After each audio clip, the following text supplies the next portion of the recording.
अमन force का हिस्सा बनने के लिए तैयार है। हमास को गैर मुसल्लह या फलस्तीनी मुजाहमती ढांचे को कमजोर करने का हिस्सा नहीं बनेंगे। नायब वज़ीर आज़म और वज़ीर ख़ारजा इसहाक डार का दो टोक ऐलान। कहा, वज़ीर आज़म ने फील्ड मार्शल से मुशावरत के बाद असूली तौर पर ऐलान किया है कि हम फोर्स देंगे, लेकिन जब तक अमन फोर्स के TORs, मैंडेट और किरदार का वाज़ेह फैसला नहीं हो जाता, इस वक्त तक पाकिस्तान कोई हतमी फैसला नहीं कर सकता। शोशा आया कि इंटरनेशनल स्टेबलाइजेशन फोर्स हमास को गैर मुसल्लह करेगी। हम इसके लिए तैयार नहीं। हमारा काम अमन कायम रखना है, अमन नाफिज करना नहीं।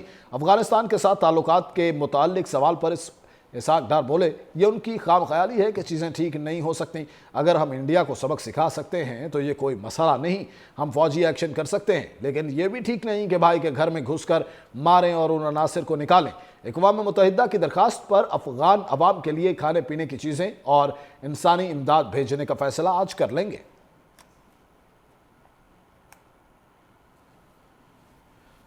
पाकिस्तान गजा अमन फोर्स का हिस्सा बनने के लिए तैयार। हमास को गैर मुसल्लह या फलस्तीनी मुजाहमती ढांचे को कमज़ोर करने का हिस्सा नहीं बनेंगे। नायब वज़ीर आज़म और वज़ीर ख़ारजा का दो टोक ऐलान सामने आ चुका है। कहा कि वज़ीर आज़म ने फील्ड मार्शल से मुशावरत के बाद असूली तौर पर ऐलान किया है कि हम फोर्स देंगे, लेकिन जब तक अमन फोर्स के TORs, मैंडेट और किरदार का वाज़ेह फैसला नहीं हो जाता, इस वक्त तक पाकिस्तान कोई हतमी फैसला नहीं कर सकता।